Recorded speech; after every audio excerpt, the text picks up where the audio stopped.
In this video, we're going to take a look at how to navigate our way through chromatic mode. So let's take a deeper look. First of all, we need to know how to get to chromatic mode, obviously. At the moment, my push is set up in mix mode. So what we need to do first of all is make sure you have some sort of soft synth or whatever on your track, on your MIDI track, and then hit scale. And this opens up this particular window up here. Let's take a look at what that tells us. First of all, what we need to know is what key we're in. So at the moment we're in the key of C, and that means that all of these colored notes right here are in C.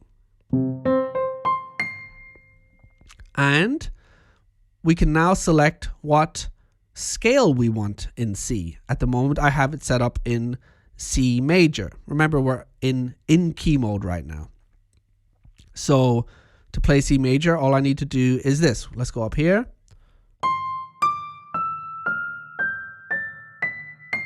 So as you can see, this horizontal line of notes right here plays C major because I have it selected right here. Now if I go down to C minor by pushing this button right here, now these notes become C minor.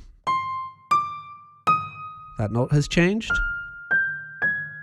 And that note has changed, which makes this key, this scale a minor scale.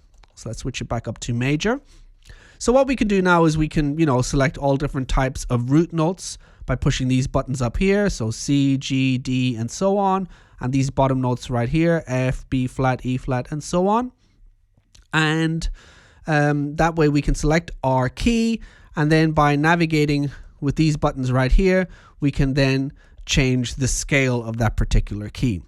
Now, in key mode is the mode that I used for the first few years when I got my Ableton PUSH, because that just allowed me to have a safe environment in which to compose in. Because, like, say for instance, I wanted to compose in a major key as this one.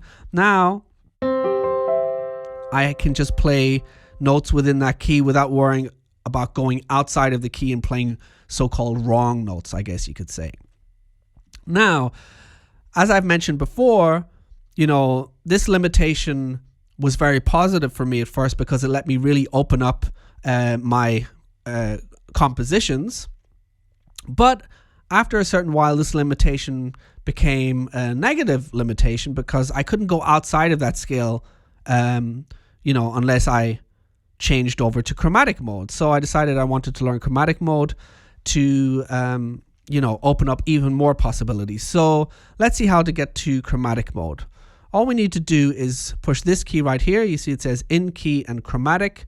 If I push that once, now the grid has switched to chromatic mode, which is the mode that I played the Bach Prelude number 1 in the performance video you may have seen. So right now, the way this is set up, it's also in the key of C, and the lights that are lit up are the major scale. For those of you that are familiar with a piano keyboard, what we have right now basically represents the piano keyboard.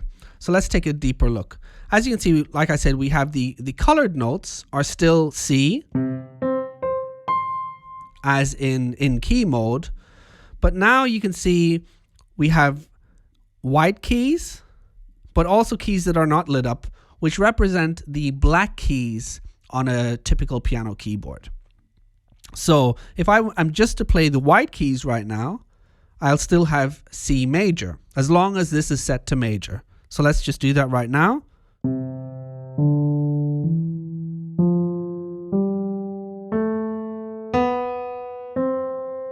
Right? So that is still C major, but there are still the black keys in between. So if I play all of the keys up between this C and the C above, the octave above, it'll sound like this.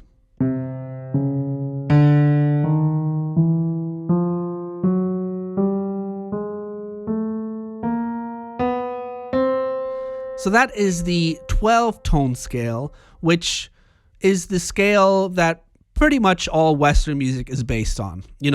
Typical Western music, that is. There's obviously music. If you were to make music with modular synths or whatever, you're going to not stay within a scale like this, but typical music, classical music, popular music, R&B, hip hop, rock, all, use the 12-tone scale for the most part. Now, the way the keyboard is set up, as you saw, I moved up until here and then I started going up to this row and I just kept moving up the rows, is it's set up in fourths. As you can see right here, it says layout fourths. There are different layouts which you can choose by twisting this knob right here. As you can see, the next one is thirds and sequential. And if I go back to fourths, which is the mode that I always stay in, that basically means that each row, when you go to the next row, the note that's above is in fourths above, right? So if I go up 4 tones, this is in C, obviously, C, D, E, F. You can see this note lights up right here. That's the 4th tone up, interval, 1, 2, 3, 4. So we have that key right there. So that's the way this keyboard is set up. And, a lot of stringed instruments are set up in a similar way. So if you learn how to use chromatic mode, if you come from a guitar background, for instance, you'll see that chord shapes that you're used to playing on a guitar, you can pretty much play on the push. Obviously, on a guitar, when you move up to the 4th string and then to the 5th, that's not a 4th. So I guess you could say it's more like having a bass guitar with the 4 strings going up in fourths. And then if the bass guitar was to continue onwards, that would be how it would be set up. So when I started off using chromatic mode, I always left it in C major as it was right here because I come from a piano background and this made most sense to me. Now, the one thing that I didn't actually realize at first, which is a huge help, is, let me just switch back over to in key mode. Say for instance, we select the C minor pentatonic mode. So I just go over here. Now you can see we only have these notes available.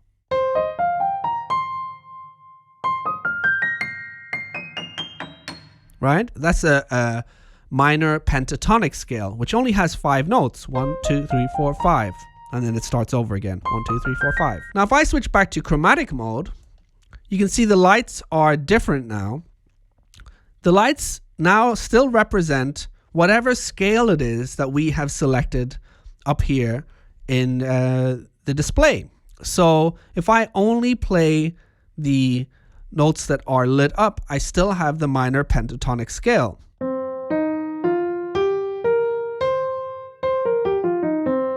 Just as in key mode. Whatever scale it is that you select up here, the lights will represent that scale, which is really, really handy. So, for instance, if I do minor,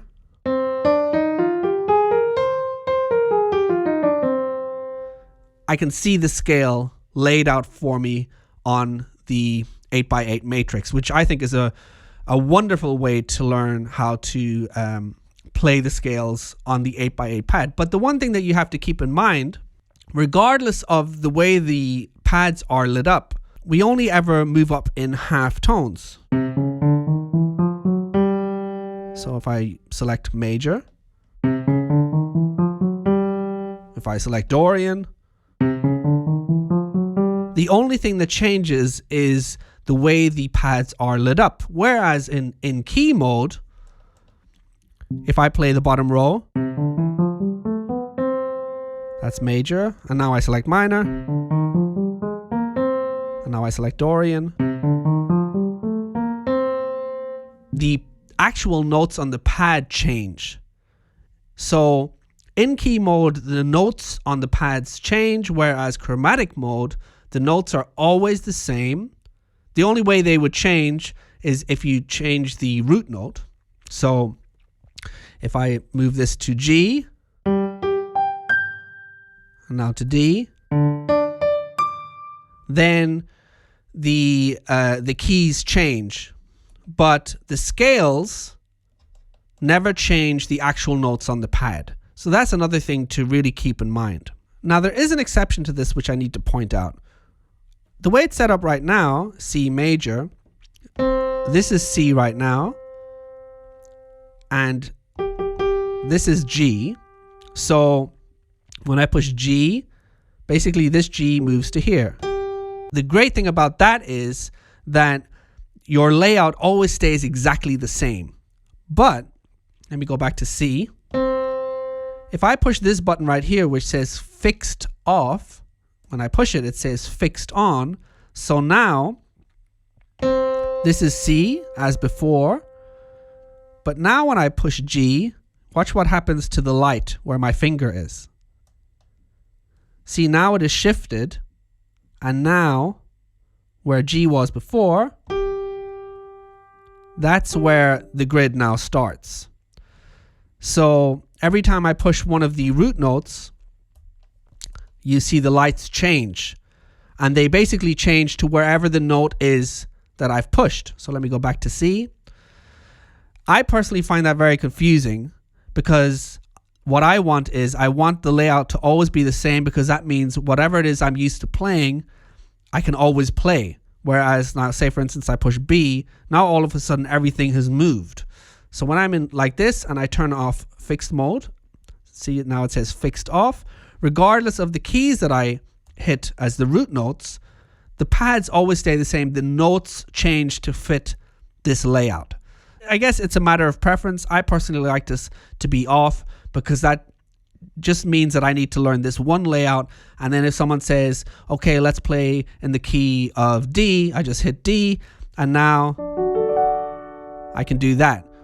You know what I mean? And it's always going to be in the same place. And if I need to switch to C, I do the same thing. Or if I need to switch to A flat, for instance. See, you can hear that the keys have changed, but my layout is the same. And then I guess the other thing to note is you can change the direction of the pads. Right now it's in vertical mode, which means if I want to move up the keyboard, you know, I move up this way vertically, but I can also choose horizontal mode, which means I move this way to move up. Now that does my head in. I stay on vertical. Like I say, it's always just a matter of preference. This is the way I learned it, and this is the way I perform all of this stuff in this course. So we got fourths here, fixed mode is off, direction is vertical, and the layout is chromatic mode, and I stay in C major. So make sure that you have those settings in order to play through the tutorials, and then you can switch them up as you please. So that's how to navigate your way through chromatic mode.